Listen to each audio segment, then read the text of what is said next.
Fala pessoal, muito bom dia, boa tarde, boa noite. Bem-vindos ao Sprint Programaria, focado em dados e inteligência artificial. Meu nome é Ian Literno, estou aqui para falar com vocês um pouquinho sobre como preparar uma base de dados com integridade e ética. Então vamos lá. O que a gente vai ver aqui hoje? Então, quando a gente fala sobre preparar uma base de dados com todo esse conceito, desse critério, a gente tem de falar da Lei Geral de Proteção de Dados, que é a LGPD. Privacidade e cuidado com dados sensíveis também tem que ser falado. Dados sensíveis são definidos embaixo da LGPD. Sobre como prevenir discriminação digital também, que tá aí envolvida numa questão ética. A gente não quer que nossa base de dados, nossos modelos mitiguem, ou melhor, perdão, mitigar, sim, a gente quer acabar com isso, mas a gente não quer que eles espalhem ainda mais quaisquer problemas de preconceito que a gente tem na nossa sociedade. E, finalmente, minimização e retenção, que são conceitos importantes aí também na área de segurança de dados. Tá, falando aqui primeiro de governança, já entrando na LGPD. A LGPD, Lei Geral de Proteção de Dados, tem alguns princípios importantes que vão reger aí os cuidados que são cobrados pelas grandes empresas. Eu listei alguns deles aqui, começando por finalidade. O que é esse conceito de finalidade na LGPD? Significa que as empresas que pegam teus dados têm que usar esses dados apenas com propósitos legítimos, específicos e explícitos. Então, se eu sou uma grande empresa de varejo, eu estou pegando esses dados exclusivamente para melhorar meus produtos. Esse é meu uso específico. E aí, esse uso específico, a parte do explícito nessa questão da finalidade, é que esse uso específico e bem descrito tem que estar lá também esclarecido para o titular. Isso aí é finalidade. Adequação. Então, tratar conforme o informado. Dentro de coisas que as empresas têm que informar para os titulares dos dados, que está ali no tópico de transparência, aqui eu já vou dar um spoiler do tópico de transparência. Tudo que acontece a partir do momento que o dado do titular sai do celular dele para ir para a mão da empresa, tudo tem que estar bem transparente e descrito para ele. Então, dentro disso, a finalidade, que vai ser esses dados, e a adequação é, nesse textinho da transparência, eles têm que falar como que eles vão tratar o dado, qual que é toda a esteirinha que o dado vai passar.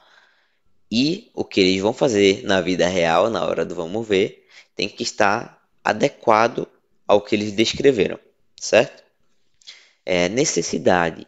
O uso dos dados pessoais, dos dados mais sensíveis, tem que ser usados estritamente para o que foi necessário. Livre acesso.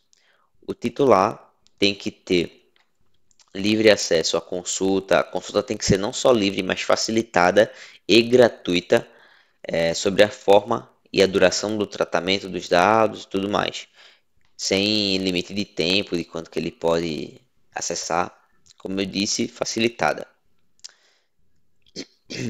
E por fim, a gente já falou da transparência, vamos chegar aqui direto na segurança. Por fim, a segurança, que é as empresas são responsáveis por tomar atitudes que protejam os dados pessoais que estão ali. Tá, se tem bastante ciência de dados assistindo aí, vocês podem estar se perguntando: ah, mas eu nunca precisei me preocupar com isso. Os dados chegam para mim tratados, e tudo mais. Isso depende do contexto. Eu tenho 8 anos aí como cientista de dados, já passei por diversos cenários. O cenário que eu passei, onde tinha mais dados sensíveis, foi o setor bancário. E aqui vai alguns dos cenários onde até mesmo para um cientista de dados que já está lá mais para uma parte mais refinada desse ciclo da ciência de dados, até mesmo para ele pode cair uma questão dessa muito forte. Então, vamos lá. Quando se trabalha com dados especializados, como eu falei, dados financeiros, de saúde, pode ser perigoso se você combina com outros dados. Então, imagina se eu tenho históricos de compra no cartão, se eu tenho status de doença ou métricas importantes de saúde, de estadia em hospital, são dados bem sensíveis. Segundo ponto, se você, por exemplo, se você está numa startup, pode ser bem comum você pegar dados no early stage.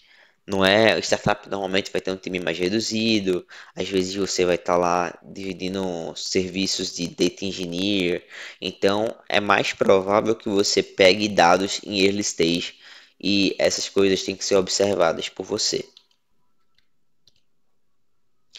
Outro ponto, quando você está desenvolvendo um aplicativo, e tem que pegar dados ali dos usuários. Ah, estou desenvolvendo um jogo, eu quero saber como certo grupo aqui de gênero, idade e tudo mais está reagindo, porque é meu público-alvo. Eu vou ter ali alguns dados sensíveis também. E por fim, pesquisa, que é um pouquinho parecido com a questão dos dados especializados. Se você está fazendo uma pesquisa científica, uma pesquisa científica de sociologia ou de psicologia, que é comportamental. Você vai ter várias coisas lá sobre os entrevistados e isso tem que ser cuidado também.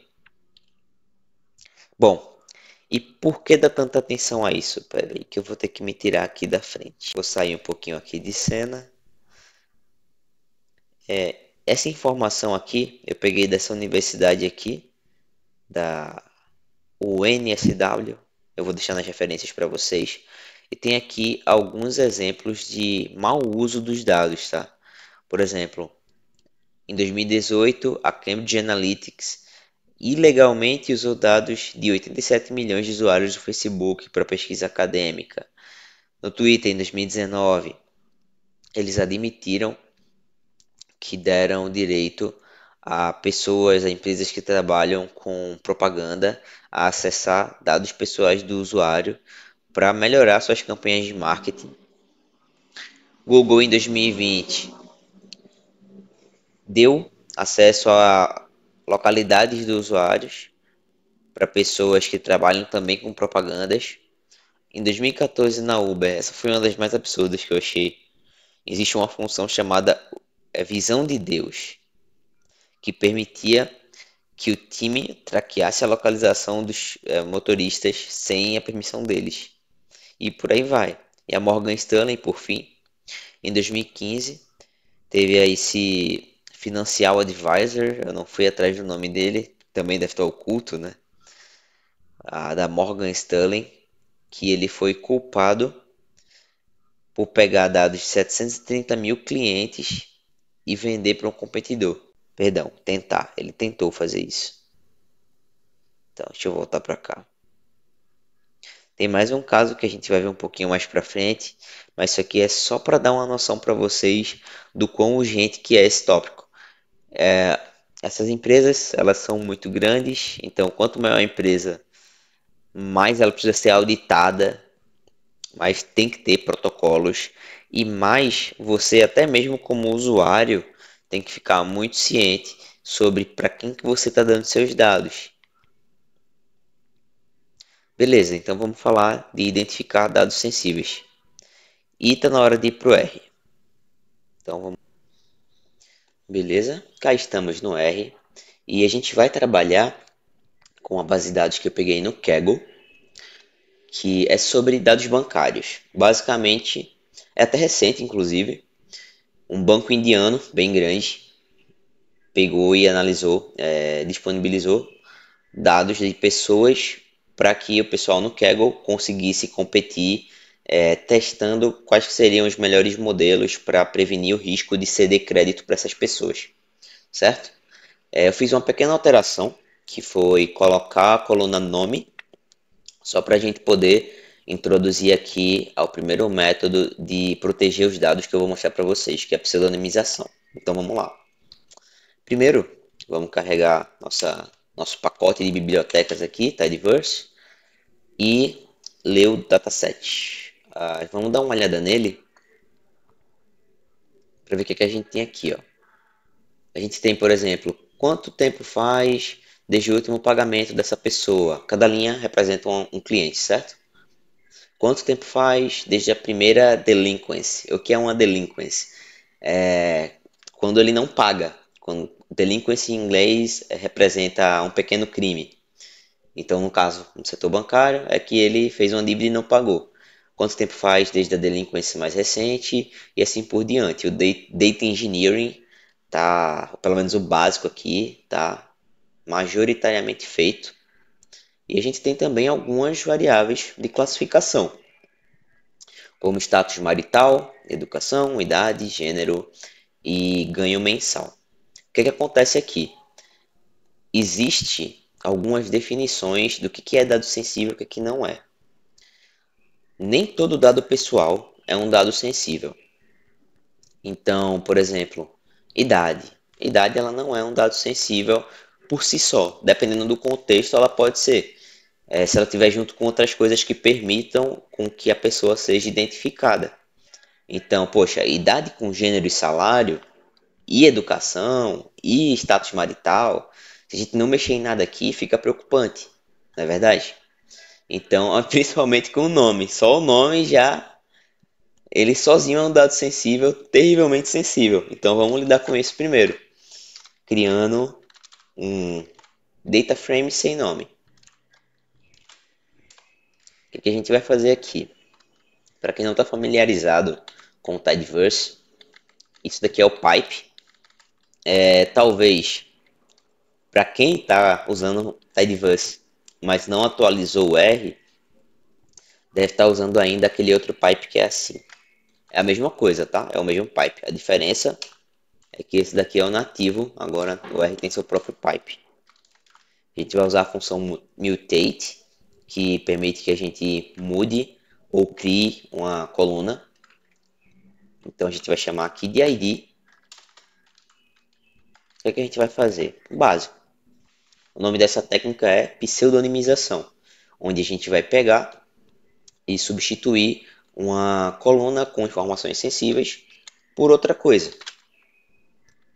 Então aqui eu estou criando para cada linha, ou seja, para cada pessoa, um número único.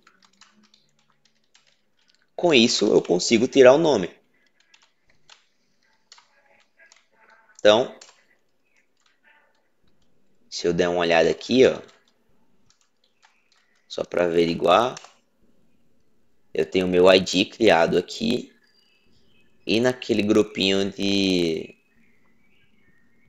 informações pessoais, você vê que eu não encontro mais o name em lugar nenhum, certo? Então, name se foi, temos agora essa coluna pseudonimizada. Mas isso não é anonimizar. E por que que não é? Porque eu só substituí uma coisa pela outra, não fiz nenhuma transformação. Se um hacker, um ladrão de dados chegasse aqui e um adversário invadisse, com as outras informações, ele ainda conseguiria fazer uma engenharia reversa e obter os nomes das pessoas, quem é cada um. Então isso ainda não é uma estratégia que é considerada anonimização. O que é anonimização? Agregação, por exemplo, que é também um método muito comum que eu tenho certeza que vocês já viram.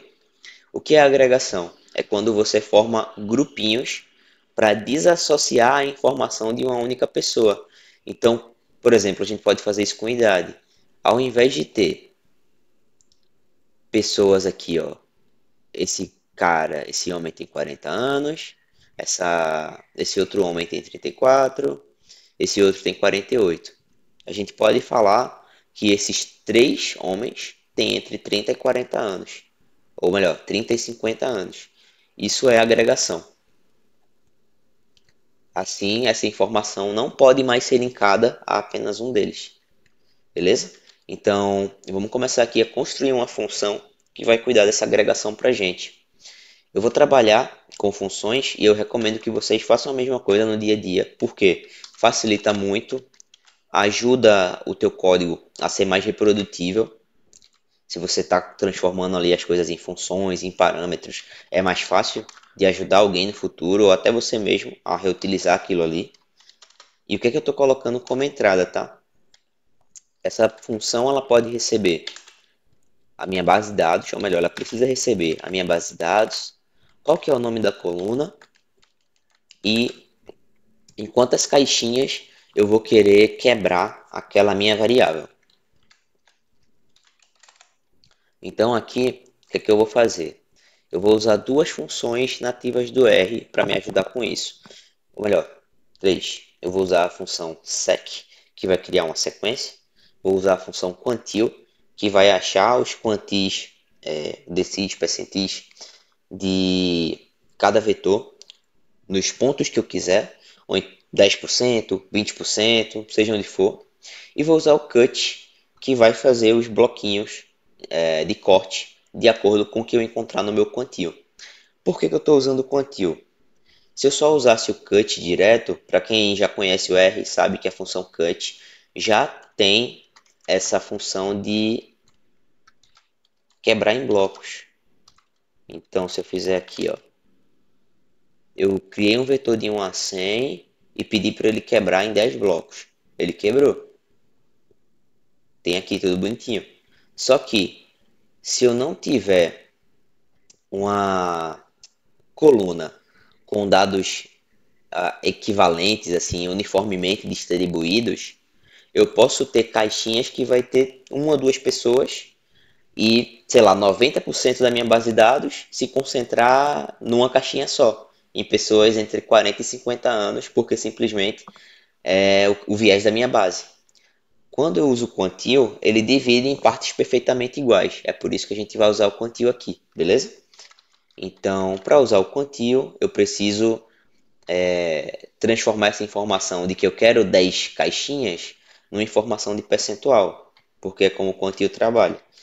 Então, para eu ter 10 caixinhas, eu vou ter que achar os decis. Dividir aí de 10 em 10% o meu vetor na minha coluna. Depois disso, eu tenho que saber onde é que eu vou cortar. Para saber onde é que eu vou cortar, eu vou alimentar o quantil com uma sequência que vai começar desses 10%, vai até 1 e vai ser quebrado de 10 em 10% para que eu tenha 10 pontos de corte. Por fim, para achar o threshold, bin thresh, aí eu venho com o quantil. O quantil ele vai receber minha coluna e vai receber as informações de quais são os percentis que eu quero encontrar. Então, vamos ver como é que isso ficaria aqui. O que é o meu div? Meu div é 1 sobre 10. Meu div é 10%. E o que é a minha sequência? Esse aqui, ó. Sec, começando de 10%, indo até 1, e crescendo de 10 em 10%. Então, 10%, 20, 30, assim por diante.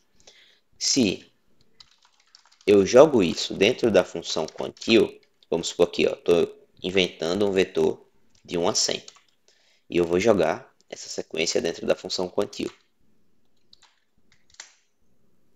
Ele acha aqui para mim que se eu filtrar, se eu pegar até 11, né, menor que 11, eu vou encontrar 10% do total de registros que tem nesse meu vetor. E não é verdade? Se eu criei aqui números de 1 a 100 e eu filtro para pegar tudo que for menor que 11, eu vou encontrar quantas unidades? 10 unidades. 10 unidades é 10% de 100 e é isso que eu quero. Entende agora por que o quantil vai me ajudar? Para quem ainda não estava visualizando isso. Só que aqui tem uma coisa que vai acontecer, certo? Se eu tivesse valores repetidos, ó, por exemplo, se eu tivesse um vetor que é 1, 2, 2, 3, 4, 5, 5, 6, 7, 10. Aqui ainda quebrei demais. Tem que ser mais números repetidos. Aqui, ó. O que é que ele está falando? Ele está falando que tem várias quebras que vai ter a mesma, que vai ser no mesmo lugar e vai representar a mesma coisa. Ou seja, dá um bug quando isso aqui vai ser aplicado. Se eu fosse criar empurrar isso na função cut, eu teria um erro. Então, para não deixar isso acontecer, a gente pode verificar aqui se a quantidade de distintos. Na verdade, pensando bem, deixa eu ver. Acho que tem uma função que não tem um is duplicated, não. Então vai ser assim mesmo. Eu só quero checar se eu terei valores de threshold duplicados, que não quero que isso aconteça. Então, se a quantidade de valores de threshold distintos for diferente do comprimento desse vetor de thresholds, me indica que eu tenho valores duplicados. Como eu não quero que isso aconteça, eu vou parar a função e vou avisar para o usuário que os breaks não são únicos. Diminua a quantidade de bins. Isso vai quebrar, vai dar um pausa na função, vai avisar para a pessoa o que está acontecendo, para ela corrigir antes que aconteça o erro oficial na função cut. Então, feito isso, passando nesse check aqui, a gente já pode criar a nova coluna, usando a função cut, que vai pegar novamente a informação da coluna e ela vai quebrar. E o que é que vão ser esses breaks? Vão ser exatamente nos thresholds, bins, thresholds, que a gente criou. Só que tem uma questão. Se eu tenho aqui ó, a função cut, vamos voltar para a função cut. Eu tenho essa função cut de 1 a 100 e peço para quebrar de 10 em 10. Ele não começou exatamente do zero. Ou melhor, perdão, aqui vai dar certo. Eu vou ter que demonstrar para vocês de outra forma. Talvez a melhor forma de eu fazer isso seja... Vamos ver.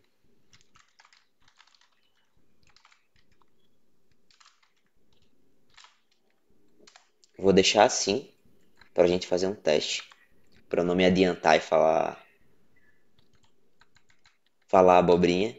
Mas vamos fazer um teste com ele assim. Para ver a funcionalidade, se sai do jeito que a gente quer.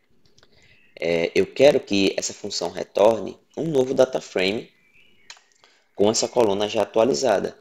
Então, eu vou novamente usar a função mutate e eu vou usar essas chaves aqui, ó, para que o meu dplyr saiba, o dplyr é o pacote que contém essa função mutate, para que o meu dplyr saiba que eu quero usar esse parâmetro coluna como um objeto e não como o nome da coluna em si, porque normalmente quando a gente está usando a função mutate, o que a gente joga nela já é o nome da coluna. Só que aqui eu quero que ela entenda isso como o objeto. E ela vai jogar como nome da coluna o nome que eu escrevi aqui, na verdade. Por isso essas chaves. Então eu vou usar esse cara aqui e vou falar que ele vai receber a nova coluna. E o meu retorno, a minha saída dessa função, vai ser o data frame novo.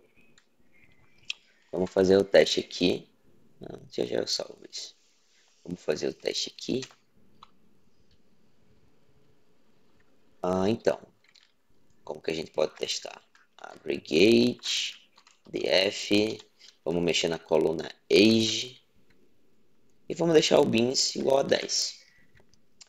Vamos chamar esse cara aqui de df age agregado. Tá bom. Vamos pegar esse df age agregado e fazer o teste que eu queria fazer. Ó, quando eu usar a coluna age agora, se a função tá ok, certinha, é para ela já me aparecer com os bins. Vamos lá? Apareceu com os bins. Deixa eu dar uma olhada aqui. Mínimo de df age. O que eu estou procurando é se ele não esqueceu ninguém. E sim, ele esqueceu. Ele começou a fazer os cortes a partir da idade 24. Só que o mínimo é 21. Então, provavelmente, se eu for caçar NA nessa coluna, é para ter. Porque ele deixou algumas idades sem caixinha para ser colocado, tá vendo? Então, tem um jeito melhor também de mostrar para vocês, ó. Deixa eu ver aqui. Se eu abrir esse DF sem a GG, se eu for lá, aqui ó, NA. Na segunda linha temos um NA. E se a gente for na base original, qual que é a idade que tem na segunda linha? 23 anos. Se ele começou a fazer os cortes de 24, não tá pegando. Então aquele meu receio realmente é real e a gente precisa colocar aqui, lembrar ele de pegar começando do valor mínimo. Então, tão simples quanto avisar ele aqui. Eu tô apertando, eu tô num vício de apertar Ctrl S, vocês não estão vendo aí, mas eu fico apertando no automático e abre para eu salvar. Então, deixa eu já salvar para não ficar fazendo isso e não ficar abrindo uma pop-up na minha cara. Vamos lá, script anonimização. Beleza. Arrumei minha função. Vamos testar de novo.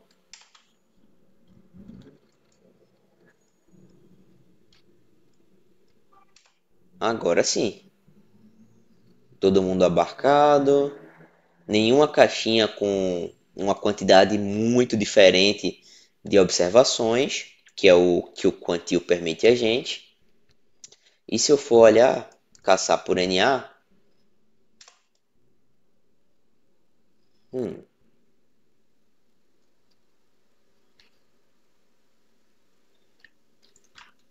calma aí. Parece que temos um bug ao vivo. Tá, tá. Vamos ver uma coisa aqui. dftemp, que é o df filter isNA age. Hum,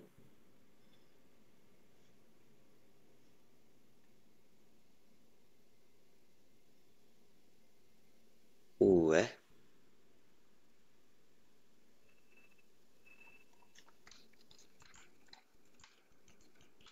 Ah, claro. Se eu errei o nome da tabela, não vai vir mesmo.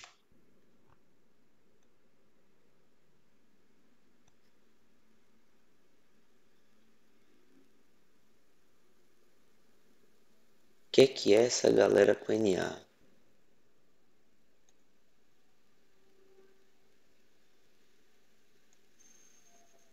DFI, GGG.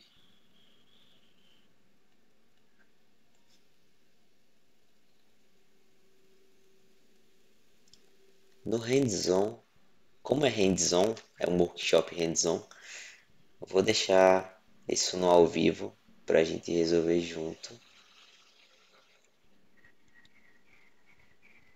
Mas me pegou de surpresa, eu vou confessar pra vocês.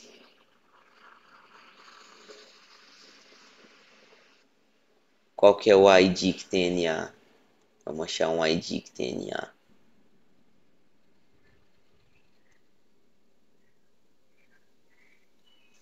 No caso, Prospect ID. Prospect ID 24. Quem que é o Prospect ID 24? Qual que é a idade que a gente não tá pegando? Deixar ele aqui como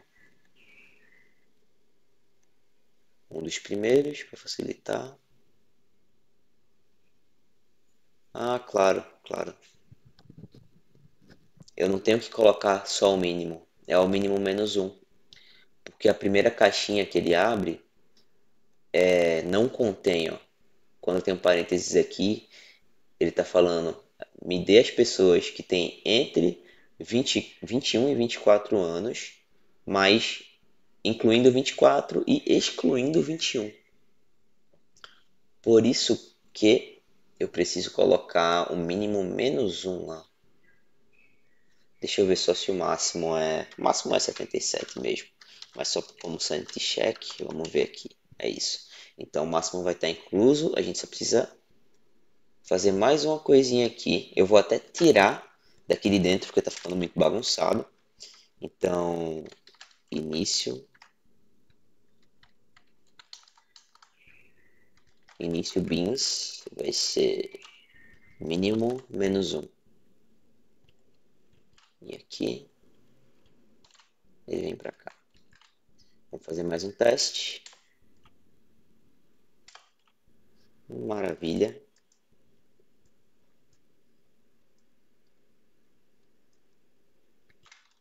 Escrever mesmo que está mais fácil do que encontrar o df Temos a coluna age, que ele já pegou mais. Ele estava pegando 6.082, pegou 7.210. E aí, se a gente for caçar NA, não tem mais NA. Perfeito. Beleza. Como eu quis fazer esse debug aqui com vocês, vamos então copiar, que eu já tinha um código pré-pronto aqui. Vou copiar algumas coisas para a gente seguir mais rápido. Aqui um bom exemplo. Apliquei a função para quebrar os ganhos mensais. Só que aqui eu aumentei os bins para 13. Ele falou, breaks não são únicos, diminua a quantidade de bins. Vamos ver se eu deixar no original ele funciona. Funcionou, quebrou certinho. Maravilha. É algo que vocês podem usar. Tá vendo como me ajudou ter criado a função? Senão eu teria que fazer uma lógica novamente para aplicar na quebra de salário. Não seria tão viável. Então, a outra técnica que a gente pode usar é perturbação. A perturbação, ela, dependendo de como ela é feita, ela pode ser uma boa anonimização. Por exemplo, a agregação, ela é a partir do momento que eu uso caixinhas, poxa, se eu uso caixinhas para a idade e uso caixinhas para o salário, fica ainda mais difícil linkar uma única pessoa, fica 2 vezes mais difícil linkar uma única pessoa àquela informação que está sendo dada. A perturbação vai depender de como a pessoa vai fazer. Então, eu posso adicionar um ruído branco que é baseado numa função normal. Então, vamos criar uma função aqui que adiciona um ruído. Também vai receber df, vai receber coluna e vai receber um desvio padrão dizendo o que é que eu quero pôr de ruído. Aqui, o meu default, a minha entrada inicial é nula. Só que, obviamente, o standard deviation não pode ser nulo. Então, quando se é nulo, na verdade eu estou dando a opção para a pessoa de fazer com que esse desvio padrão seja baseado no desvio padrão da coluna que ela quer estudar. Então essa é uma opçãozinha interessante de fazer.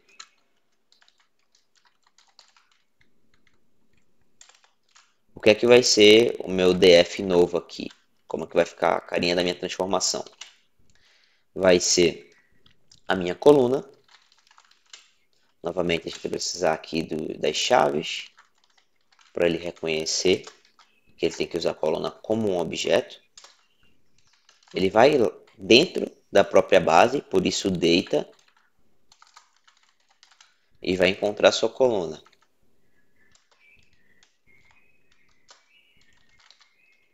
E para cada linha ele vai colocar um ruído, um R-norm, que vai ter a quantidade. A quantidade vai ser igual ao comprimento do data frame. A média vai ser 0 e a variância vai ser std. Eu não vou explicitar quanto que é a média, porque no padrão dessa função aqui, ó,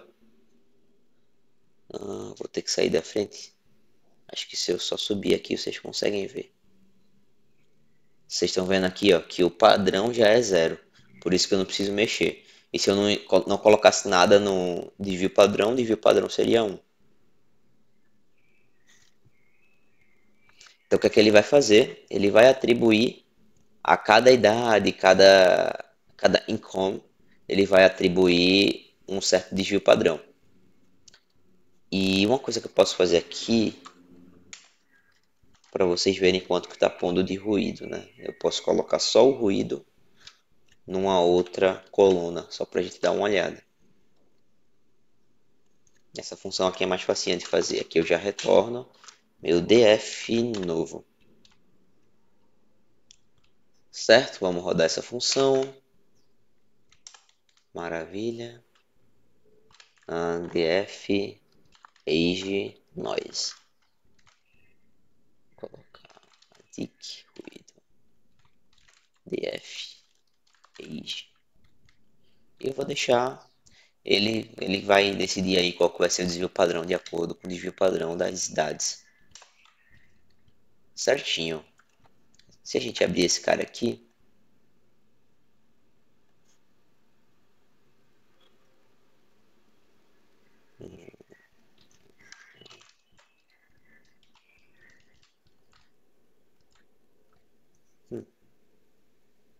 TF Noise, ruído. Olha só, mudando de inglês para português aqui, não estava achando o nome da coluna. DF Noise. Vê? Isso aqui é só para provar para vocês que para cada linha, quando eu aplico a função desse jeito aqui, para cada linha eu coloco um ruído diferente. Só que aqui, ó, para a idade, não é a melhor coisa, porque se eu estou colocando um input negativo, ele pode vir negativo também. Pode acabar dando uma idade negativa e não vai fazer sentido. Então, eu poderia colocar um ABS aqui, etc. Para ser um módulo, ou podia optar por outra transformação, por outro meio de perturbação, usando alguma outra distribuição que seja estritamente positiva. Beleza. Uma outra coisa que a gente pode usar são dados sintéticos. Dados sintéticos a gente pode aplicar várias transformações diferentes. Algumas são bem complexas. Que é você pegar, você transforma, depois você joga numa função normal. Ou então, você pega, eu tenho a idade.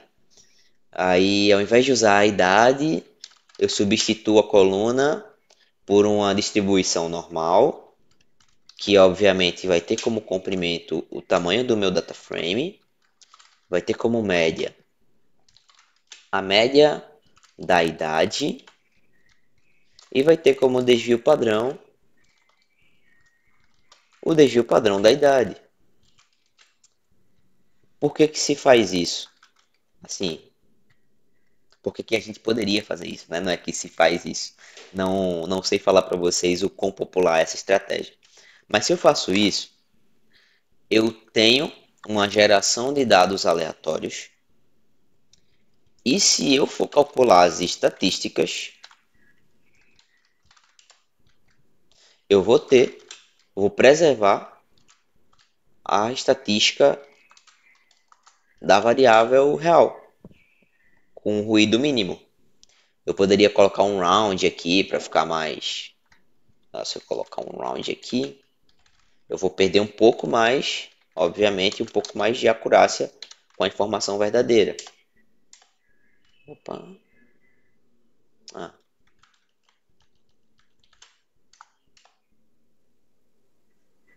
Já estaria um pouquinho diferente do que a gente viu aqui. Mas continua não tão distante da média real, então não perderia tanta coisa. E arredondando, né, tirando esses valores quebrados aqui, pareceria mais legítimo a transformação. Então, caso o dado fosse roubado, o cara ia ver, ia pensar que está vendo as dados reais, só que não seria bem isso. Então, esse é um método de imputar dados sintéticos. Outro dado sintético que a gente pode fazer é usar o log. Então, log do ganho mensal, a diferença que dá, raiz quadrada.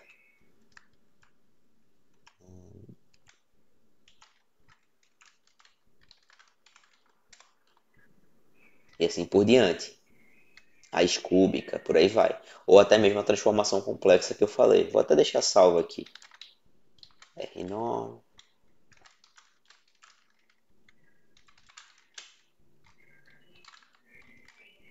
Opa. Na verdade, se eu colocar na ordem, eu não preciso informar o nome do parâmetro. Então, eu posso só fazer isso. O que é que eu estou falando de ordem, né? A ordem de como a função foi construída. A função RNorm, ela foi construída com os parâmetros nessa ordem.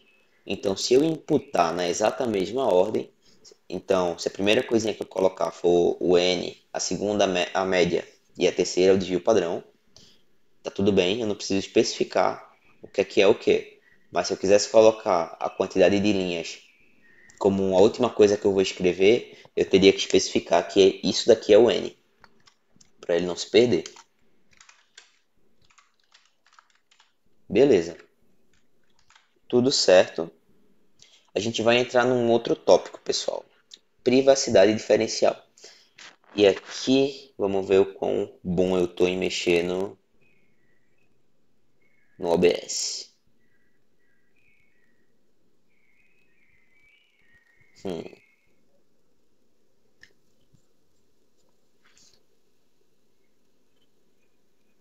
beleza, o que eu vou pedir para vocês agora, para a gente não perder tempo aqui?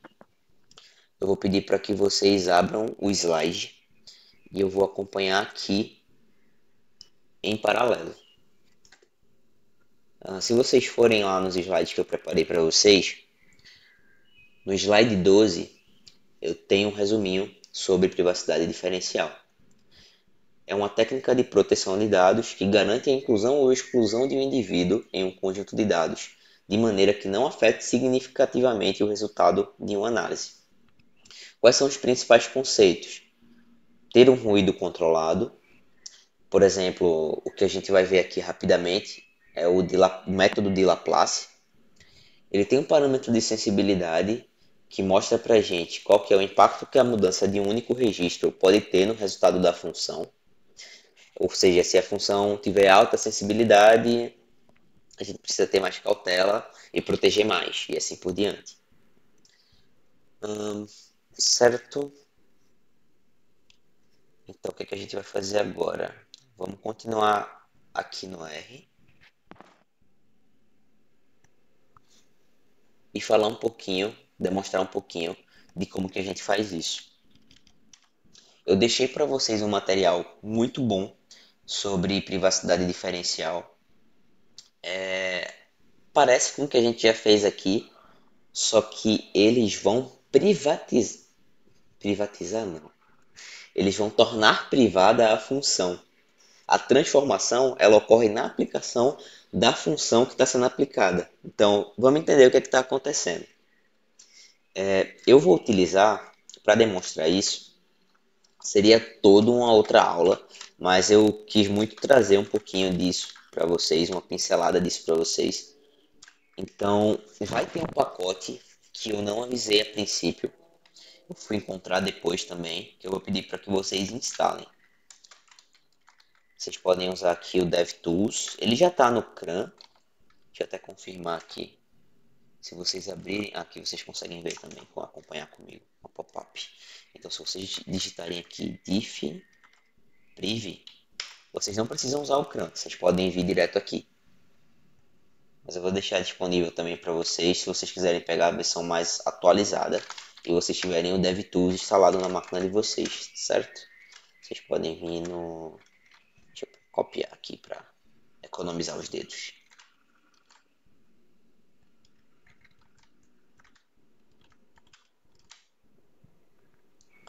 Certo. Então a gente vai ter essa library. Essa library facilita muito a vida. Diff priv.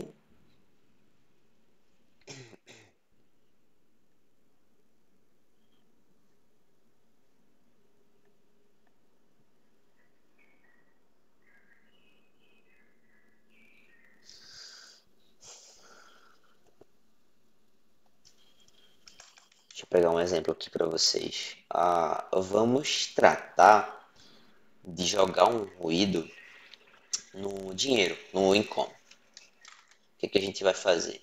A gente sabe que a média dos ganhos é 26.424,19 por mês. A diferenciação, a privacidade diferencial, a de Laplace, ela trabalha com um epsilon. Esse epsilon vai determinar o grau de perturbação no meu resultado. Quando eu aumento o grau de perturbação, obviamente, a estatística que eu vou estar querendo extrair, que no nosso caso é a média, ela vai ser mais impactada. Então, eu vou ter um dado mais protegido, mas eu vou ter uma perda de informação maior. Meus dados vão estar mais incertos. Então, a gente quer um epsilon que não seja nem 0 nem 1. Como que isso vai funcionar? A gente vai criar primeiro um mecanismo de privacidade usando a função dessa biblioteca chamada dp mechanism. Ó, aqui são todos os mecanismos que ele tem. A gente vai usar o de Laplace, que é o mais simplesinho. Eu vou definir a sensibilidade, que determina a amplitude da perturbação. Eu vou colocar como infinito, por quê? Porque a gente vai se basear... ele não vai falar isso agora, mas não nessa área de help da função. Mas como a gente vai se basear numa outra função chamada sensitivity sampler, que ele vai usar uma função determinada por nós para gerar amostras para essa perturbação, eu posso colocar essa sensibilidade inicial como infinito. Vou definir também o target, que é qual que é a função que eu quero tornar privada. É a função de média. E vou definir essa variável chamada gamma sensitivity como NA. NA real. Por que eu estou definindo ela como NA? Esse é o nível de confiança de privacidade. Então, quanto mais alta a confiança, mais a gente vai ter um ruído. Ou seja, mais a gente vai ter proteção dos nossos dados. Por outro lado, como eu já falei, menos a gente vai ter acurácia. Porém, como a gente vai usar aquele método do Sensitivity Sampler, a gente vai poder deixar isso daí em NA por enquanto. Em seguida, a gente precisa definir qual que é a distribuição que vai ser passada como ruído. Distribuído. E eu vou usar uma função normal. Então, só que eu não vou tacar direto a função normal, tá? Eu vou arredondar como um inteiro e eu quero fazer uma outra coisa também. Eu quero multiplicar por 10.000, porque é a escala de grandeza da coluna. E sempre que a gente vai definir qual que é a função que a gente vai usar como ruído, a gente precisa manter na mesma escala da distribuição que a gente quer trabalhar. Então, agora a gente vai para o Sensitivity Sampler que eu tinha falado. Ele vai precisar também do número de registros da base. Então, vou ter que informar para ele quantas linhas tem na minha base. E como um sanity check, ó, a gente pode dar uma olhada aqui em como que essa distribuição ruído está funcionando. Como que ela vai colocar o ruído. Distribuição normal, simplesinha, na escala que a gente quer. Então, mecanismo, resposta privada. Aqui a gente vai aplicar o Sensitivity Sampler.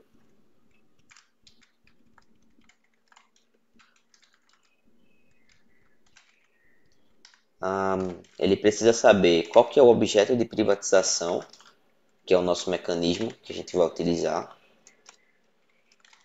Ele precisa saber qual que é a distribuição oráculo que vai colocar nosso ruído. precisa abrir parênteses aqui. Ele vai precisar saber, obviamente, o número de registros.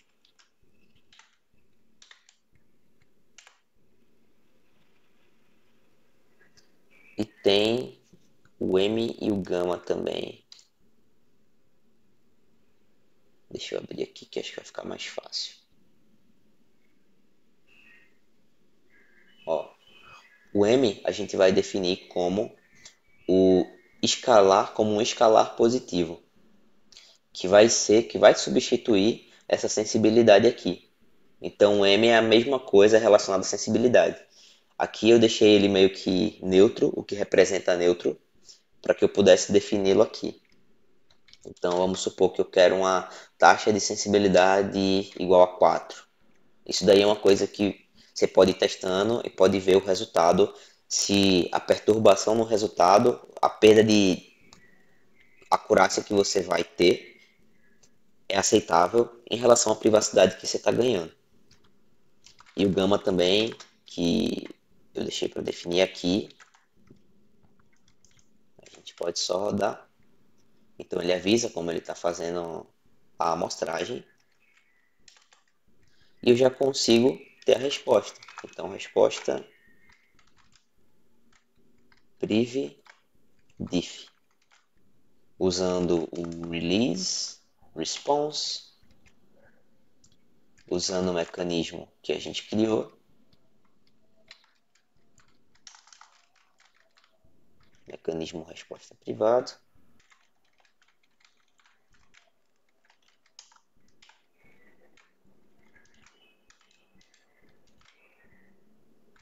tpp params epsilon.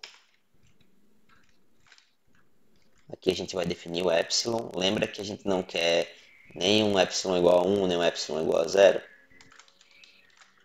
Eu vou definir como 0.5. E a gente tem que falar também qual que é a variável que a gente quer transformar. Então a gente quer transformar nosso netly income. Certinho. Agora a gente consegue pegar essa saída aqui e olhar o que ela deu de resposta. 26.425. Um pouquinho diferente da nossa média aqui, ó, nossa média oficial, 26.424. Então esse é um jeito mais rebuscado e mais automático de se aplicar a privacidade, que pode ser aplicada até mesmo pelos arquitetos de cloud, arquitetos de dados, que vão pegar os dados lá no comecinho e preparam isso automaticamente para já vir para todos os analistas internos privatizado com todos os dados protegidos. Então, é uma técnica bem interessante que eu queria trazer um pouquinho uma palhinha aqui para vocês. Certo? Vamos seguir em frente. A gente vai seguir em frente agora para falar sobre discriminação digital. Mas antes disso, eu quero mostrar um pedacinho do blog desse rapaz aqui, Flávio Clésio, que foi minha grande referência para trazer um pouquinho de privacidade diferencial para vocês. Ele citou um caso que eu preciso compartilhar com vocês. Novamente, galera, para vocês perceberem o quanto que nós, como programadores, como cientistas de dados, desenvolvedores, data engineer, arquiteto de dados, como a gente está numa posição de poder para promover proteção das informações, para promover igualdade, para cuidar para que os preconceitos da sociedade não sejam replicados e escalados por um modelo de machine learning que vai de repente dar um score de aprovação de crédito, que vai dar outras coisas, que eu vou dar um exemplo até disso que é um pouco mais sério já já. O que é essa historinha aqui? Cara, na Finlândia, um centro de psicoterapia teve suas informações roubadas. Os hackers roubaram informações de mais de 40 mil pessoas. De novo, é um centro de psicoterapia. Pessoas numa situação de extrema vulnerabilidade tiveram suas informações vazadas e como tinha dados pessoais, os hackers já começaram a ligar, falando, imagina um bullying na escola. Aquela pior pessoa da sala pega o teu diário e fica pedindo dinheiro do lanche do resto do ano. Senão ela vai contar todos os teus crushes, todas as tretas de casa que você escreveu lá no seu diário, vai contar para a sala toda. Pega essa situação e escala para a vida adulta, para uma pessoa que faz terapia. Olha o nível do problema. E aí, essa empresa, chamada Vastamo, não seguia nenhum protocolo, não tinha proteção, não tinha nenhum seguro para caso algo assim acontecesse, nada e dane-se. Então, se os cientistas de dados que estavam lá, todas as pessoas envolvidas na coleta, na coleta, no armazenamento, nos insights, nas análises, se as pessoas lá tivessem tomado essas iniciativas, tivessem se posicionado, elas poderiam ter evitado toda essa situação. Ou até mesmo denunciado a empresa, enfim. Mas ver como é importante estar posicionado dentro dessas empresas e qual o poder que a gente, como profissionais de TI, nós temos na mão. Então, dito isso, vamos voltar aqui para falar de discriminação digital. Então, deixa eu apresentar os slides aqui. Imagina você sofrer preconceito por parte de uma inteligência artificial. Isso não só pode acontecer, como já aconteceu. E por que isso aconteceu? Por causa do conjunto de treino. Como eu falei, a nossa sociedade tem seus padrões. Preconceitos criam padrões de comportamento, padrões de distribuição de renda, padrões de geolocalização, enfim. Isso muito facilmente vai ser replicado no conjunto de treino. Se não for bem avaliado, a gente vai pegar e vai estar perpetuando preconceitos e escalando. Então, agora você tem um viés e você, ao invés de resolver o viés, você escalou e você automatizou. Então, vai estar lá a máquina dizendo que pessoas negras são piores por zero motivos, só porque ela está replicando o conjunto de treino enviesado que ela recebeu. Então, isso se demonstra aqui. O que é esse gráfico? Existe nos Estados Unidos uma corte que decidiu que ao invés de criar outras prisões, eles iam dar um score de risco, de periculosidade para cada detento. E aí, se o risco fosse suficientemente pequeno, ele seria livre. Se não, não seria livre, porque isso reduziria a superlotação nos presídios. E essa daqui é a escala de score de periculosidade dada para pessoas negras. De novo, eu vou deixar nas referências para vocês, tem uma apresentação bem legal, só que está em inglês, por isso que eu quis trazer aqui esse pedaço, que é o que mais me chocou, assim. Então aqui está o score de risco. Então 10 é o pior, é a pessoa que mais é uma ameaça, e 0, ou melhor, 1 é a mínima ameaça possível. Então esse aqui é o gráfico para pessoas negras. Parece bom para você? Parece uniforme? Mas esse aqui é o de pessoas brancas. Então, na palestra, que eu recomendo que vocês assistam, a palestrante traz algumas fotos lado a lado de uma pessoa que recebeu um score baixo, uma pessoa branca que recebeu um score baixo e uma pessoa negra que recebeu um score alto. Um dos exemplos que ela traz é, por exemplo, uma moça que roubou uma loja, roubou o equivalente a US$ 1.000 numa loja, foi dada com um score alto, e um cara que já é reincidente na prisão, que teve assalto à mão armada, estava com um score mais baixo do que ela. Ela sendo uma mulher negra, ele sendo um homem branco. E o takeaway disso daí, eu acabei não trazendo aqui no slide. Mas o takeaway disso é que as pessoas negras eram ditas como periculosas duas vezes, com um nível de frequência duas vezes maior do que os brancos. Deixa eu até ver aqui. É, exatamente. Negros foram duas vezes mais categorizados como prováveis de cometer um crime no futuro. Brancos eram erroneamente categorizados como baixo risco, com mais frequência. E, bom, eles começaram a ver que tinha alguma coisa errada quando eles começaram a liberar pessoas de baixo risco e elas começaram a voltar para a prisão. Aí que acendeu a luzinha de, putz, tem algo errado aqui. Esse é um exemplo bem crítico. O outro exemplo, deixa eu ver como tá bom a imagem para vocês. Ah, tá legal, tá razoável. Um outro exemplo é a qualidade de acurácia nas classificações de imagens de acordo com o gênero e cor. Então, ó, grau de acurácia para homens negros, 88%, 99%. E aqui para cada empresa, né? A IBM acertou 88%, Face++ 99% e Microsoft 94%. Isso em 2008.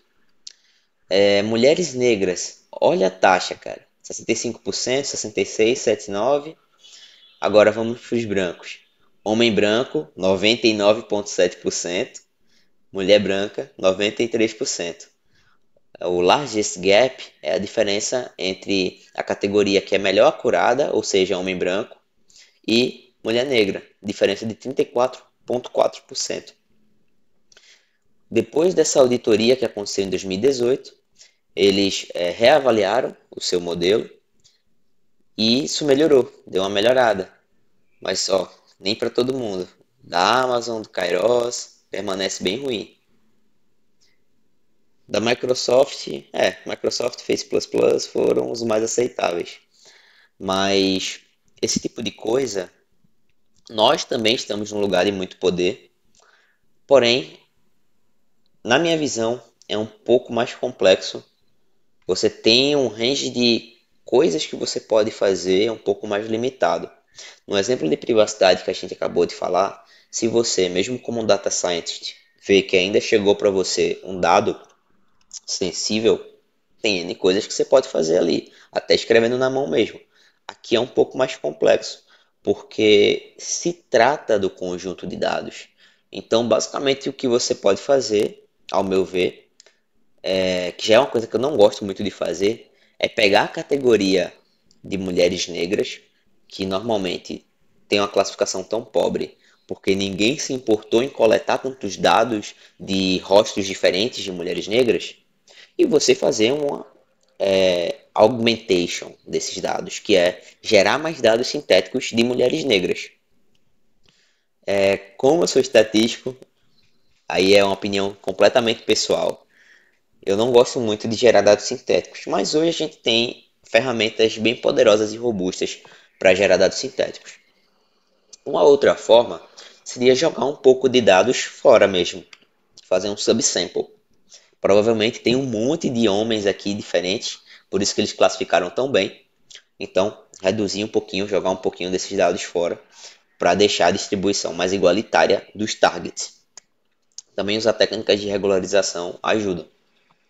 Então, tem esse range limitado de coisas que a gente pode fazer enquanto cientista de dados. No vídeo, a palestrante cita técnicas que você pode intervir no meio do processo de modelagem ou no final. Eu não gosto disso, porque se você está fazendo um modelo, você quer ser capaz de prever e ter o controle do que está acontecendo ali.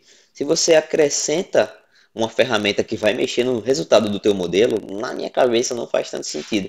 Mas essa ferramenta ela existe e como aí um last resort, como uma estratégia final aí, acabando-se as alternativas, é algo que eu estudaria aplicar sim.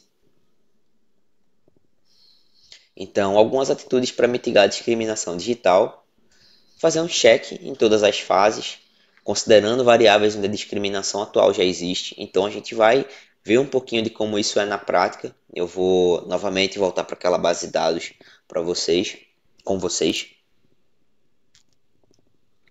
base de dados financeiros, e a gente vai explorar variáveis onde a discriminação atual já existe, ou seja, gênero e não tem raça, putz. Mas vamos ficar no gênero. A gente vai dar uma olhada nas outras variáveis também, nas outras variáveis pessoais, mas vocês vão ver que numa base de dados real, disponibilizada no Kaggle, a gente já vai achar uma discrepância bem gritante. O que mais que a gente pode fazer? A gente está em época de votação, talvez vocês escutem ruído, espero que não, mas carro de som tá a todo vapor. A gente precisa especificar o uso esperado, porque pode ter sido treinado num grupo demográfico específico, portanto não pode ser aplicável a outros grupos, pois pode acarretar em decisões que são injustas, decisões que propagam o preconceito, como a gente viu nesses dois exemplos anteriores. E pedir feedback do uso. Então, nós, enquanto profissionais de TI, a gente tem o poder de checar, a gente tem o poder de deixar muito claro como que deve ser usado. Olha, nosso conjunto de treino tem essa e essa característica. Toma aqui teu manual de uso, igual você está comprando aqui um produto, está comprando um ventilador, olha o manual de uso aqui. Usa dessa forma, porque é aqui que a gente garante o resultado. Fora disso, a gente não conversa no momento porque não temos dados para isso. Não posso opinar. Então, são formas que a gente tem. E pedindo feedback do uso, a gente consegue também auditar nosso próprio trabalho, porque as empresas têm de se responsabilizar por isso. Como as grandes empresas aí, Google, IBM, Amazon, se responsabilizaram por essas falhas, por exemplo, nessa questão de identificação de rostos de acordo com gênero e sexo. Ou melhor, gênero e cor, perdão. Certo. Antes de entrar no papo de minimização e retenção, que vai ser algo mais conceitual, a gente vai voltar aqui para o nosso R. Vamos lá, vocês já estão vendo a minha tela, maravilha. Eu agora que preciso sair dos slides. Certo, então vamos voltar para esses dados aqui. Só que a gente vai abrir uma outra página, porque agora o que a gente quer olhar é estudar os possíveis perigos que podem gerar discriminação digital nesses dados. Pensa que esses dados são para conceder crédito. Se a minha base de dados, a minha coleta de dados. E é uma outra coisa que a gente pode intervir. Se porventura você é um pesquisador, você pode intervir na coleta de dados e prever o mal, cortar o mal pela raiz. Não precisaria tanto se preocupar com o que a gente está se preocupando agora. Vamos dar uma olhada aqui como que é a situação de gênero, certo? Como que eles se preocuparam em coletar? Será que tem uma boa variabilidade de mulheres? Vamos descobrir.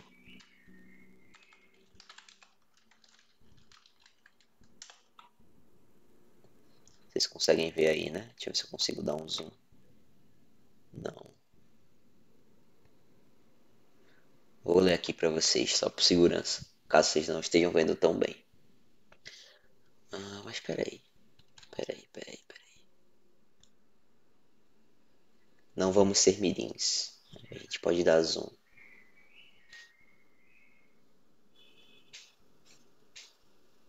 Acho que agora melhorou, hein? E já eu tiro que tá um pouquinho too much. Mas ó, 45 mil homens para 6 mil mulheres. Tem diversas variáveis, inclusive categóricas. O que é que vai acontecer com esse número que já está muito reduzido de mulheres quando eu quebrar ainda mais, considerando as outras variáveis categóricas? O que é que será que vai acontecer?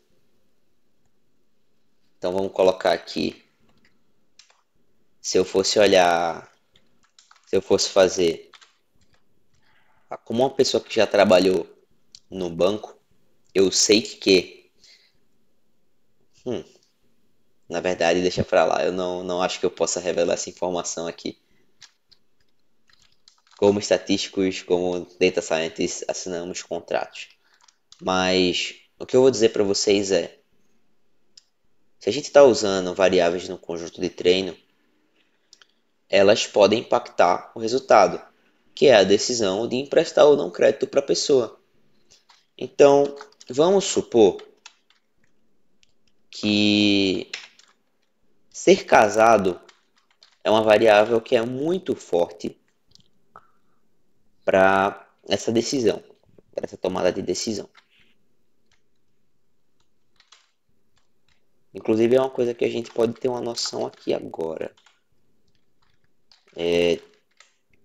Se a gente colocar, esse n aqui, para quem não sabe, é a contagem de linhas, tá bom? Vou dar uma olhadinha aqui também na renda média e aprovado. E se o crédito foi aprovado?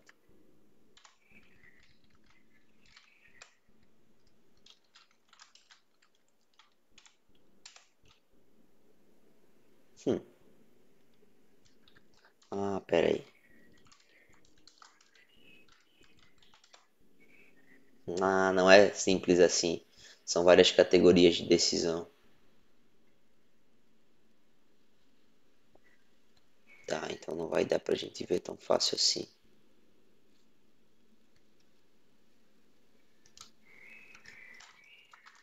Vou deixar como exercício de casa para vocês. Vocês vão ver, vou deixar o link do Kaggle para vocês verem direitinho o que é que significa cada categoria. E aí vocês vão dar uma olhada se para mulheres o crédito é mais aprovado, se o status marital importa na aprovação de crédito. Vou deixar isso como um exercício então, para a gente ganhar tempo. Mas olha só, deixa eu ver se vocês conseguem me ver bem. Olha isso daqui. Mulheres solteiras só tem isso daqui. O quanto eu posso confiar no resultado? Como eles vão classificar se vai emprestar ou não crédito para uma mulher solteira? O quanto que eu posso confiar nisso? Então, fica a reflexão. Outras coisas que a gente pode olhar, educação, gênero, olhar proporções, mas se trata tudo de questões de análises exploratórias. Então, essa é a mensagem que eu digo para vocês como cientistas de dados. Vejam, listem quais são as variáveis pessoais que podem acabar perpetuando um preconceito na tua base de dados e checa. Checa se os subgrupos estão bem representados. Se não tiver, vai no manager, propõe um processo de reamostragem, seja subsample ou oversampling, que eu vou demonstrar aqui rapidinho para vocês. E se possível, dependendo do teu contexto, considera melhorar, enriquecer o teu conjunto de treino, que esse é o cenário ideal. Você chegar com um conjunto, você tratar isso na raiz.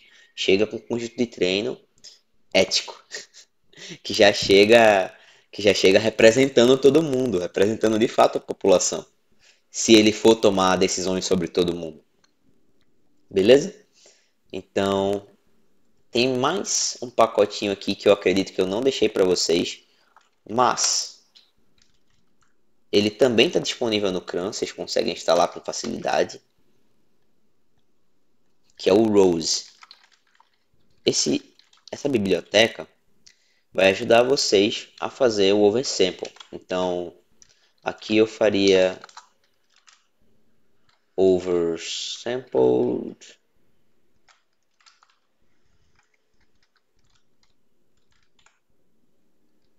Ó, ele pede a fórmula.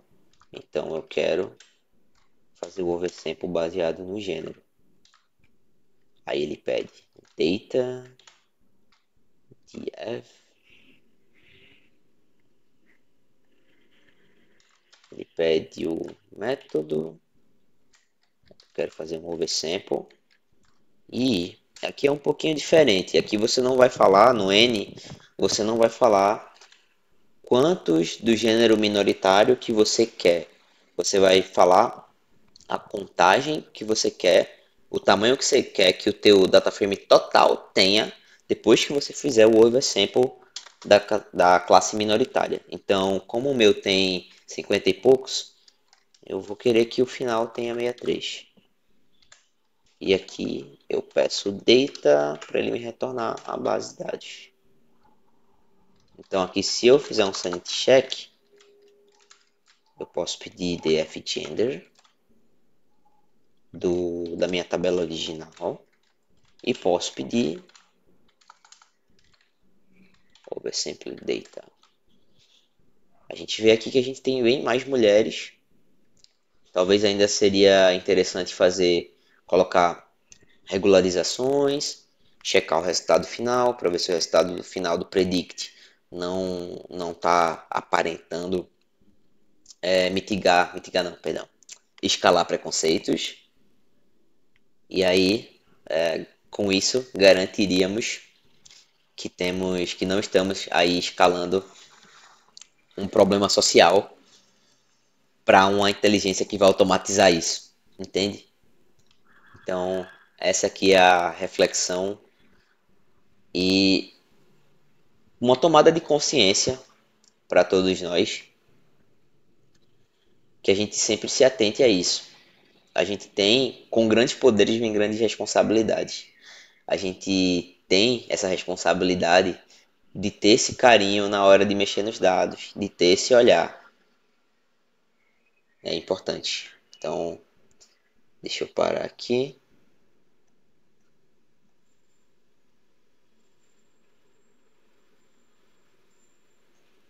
e me deixar maior aqui para vocês. A última fase, pessoal, é minimização de dados e retenção.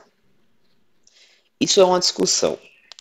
É algo também conceitual que eu quis trazer de maneira mais rápida aqui para vocês levarem para dentro das empresas. Eu aposto que não deve ser uma coisa muito falada, principalmente se vocês estão aí no meio do processo do ciclo de vida de dados, como eu tô, que eu sou um cientista de dados, não estou lá na parte da coleta, na parte da administração.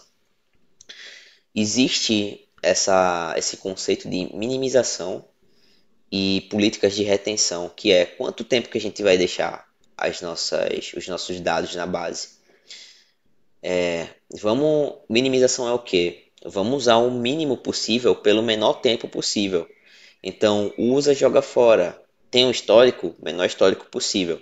Uma outra coisa legal seria, beleza, no seu contexto, você não pode aplicar privacidade diferencial assim que os seus dados chegam. Isso daí seria um cenário lindo.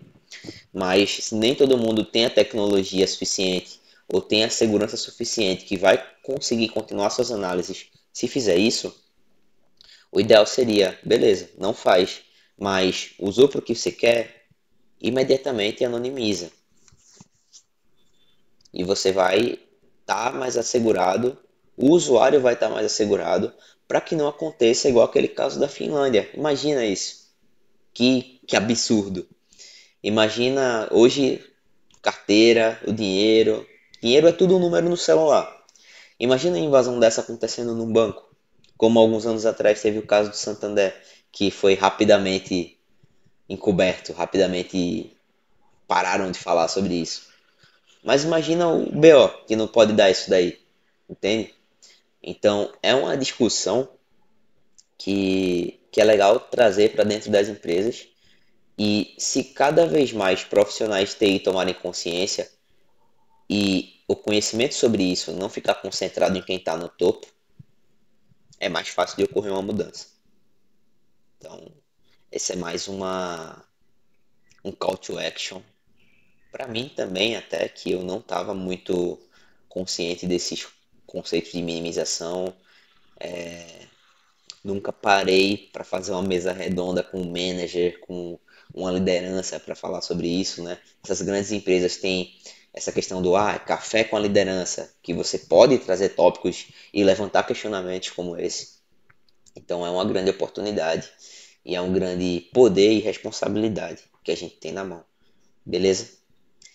Foi um prazer estar aqui com vocês. Eu vou compartilhar GitHub, vou compartilhar a apresentação. Dei o meu melhor aqui para trabalhar com OBS, não sou tão acostumado com isso, mas creio que correu tudo bem. A gente terminou num timing bom também, que dá para vocês digerirem tudo isso daí. E por favor, deem uma olhada nas referências nos vídeos que vai dar mais insight. Tem um vídeo muito bom também do MIT, que eles focam em falar em como que eles procuram mitigar a discriminação digital dentro do NLP, que é Programação Neurolinguística. É bem interessante a aplicação específica do caso e como os acadêmicos enxergam isso. Então, recomendo para vocês também dar uma olhadinha nas referências que foi construído com bastante carinho, fechou? É isso, pessoal. Fico à disposição para vocês. Vocês vão ver meus contatos disponíveis no meu GitHub. Acredito que o Programaria também deve disponibilizar algum meio de contato. E fico à disposição para tirar dúvidas de quem tiver. Fechou? É isso. Beijo para vocês e boa sprint.